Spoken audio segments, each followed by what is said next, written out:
Ikaw ba namamalengke or alam mo ba ang mga presyo sa palengke? Sasama kay mama? Naku po, parang nasa-stress nga po si Oh. Mami pagkasama ko siya sa palengke. Ganon. O sa Opo. bahay, doon tagakain na lang si Kate. Eto nga sa gitna ng taas presyo sa mga bilihin, may good news kami sa inyo mga kapatid ha. Bumaba ng 20 pesos ang presyo kada tray ng itlog. Kumakain ka ba ng mahihit ka sa eggs? Mahilig po ako sa boiled egg. Favorite ko po yun. Wow! Tapos, kaya naman, maagang lumalarga si Tita Laila sa Mandaluyong Public Market 2 para alamin ang presyuhan. Tita Laila, ano pang update dyan? Tita Laila!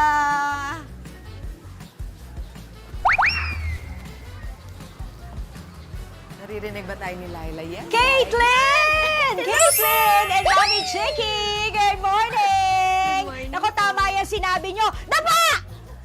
Dapa kasi, dapa ang presyo ng itlog. Ayan. Kasi nga tama ka, Mami Chicky, bumaba ng 20 pesos ang tray ng itlog ngayon. Conforme rin yan sa size. So mag-quick rundown na tayo. Ang ating presyuhan ng itlog, kung noon, last month ito yung ating comparison, ay nasa 200 pesos per tray ang small na size. Ngayon, 180 pesos na siya kada tray. Ang medium naman, mula sa 250 kada tray, 230 pesos na lang yan kada tray ngayon. Ang large na itlog, mula 270, 250 pesos kada tray na lang yan. Pagdating sa extra large na itlog, 280 pesos yan. Noon, ngayong buwan, 260 pesos na lang yan kada tray. Ang jumbo na itlog naman ay 300 pesos kada tray. Noon, nakaraang buwan, ngayon 280 pesos na lang yan kada tray. Kaya Caitlin, sabihin mo kay Mami, wag na siya masyadong ma-stress dahil pwede na siyang magtorta, magswam, magprito at maglaga ng itlog kahit poached egg pa yan dahil nga bumaba ang presyo ng itlog. Anong dahilan nito?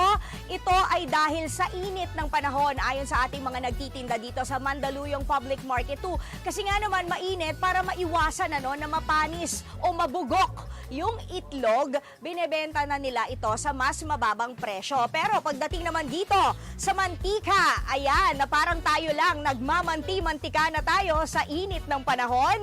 Ayan ha, nananatiling walang paggalaw ang presyuhan ng ating mga mantika.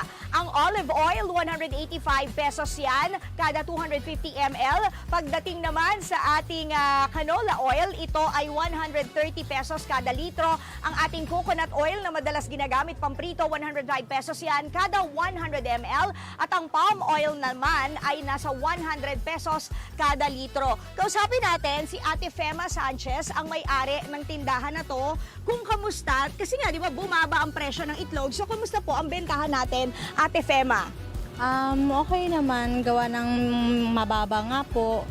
So, okay naman ang mga bentahan namin ng itlog po dito. Pero kamusta yung bilihan? May specific oras ba sila kung kailan bumili? Kasi ang init di ba? Oo po. Oh. Dati maghapon, ngayon. Paisa-isa po.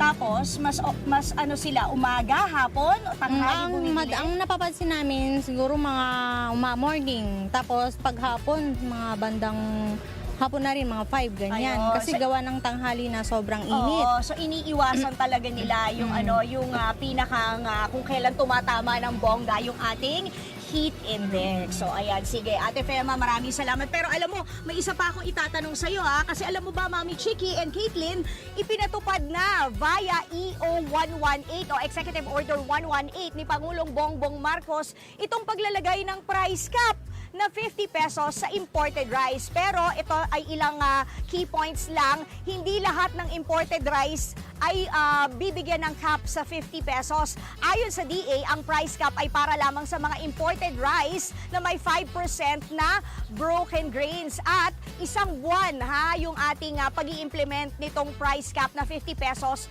sa mga imported na bigas. Pero conforme pa rin yan sa National Price Coordinating Council kung i-lift ba yan bago pa man mag-isang buwan o kung didiretsuhin pa natin ng higit isang buwan yung paglalagay ng price cap. So, Ate Fema, ano naman ang masasabi mo doon? Maapektuhan itong mga binebenta mo?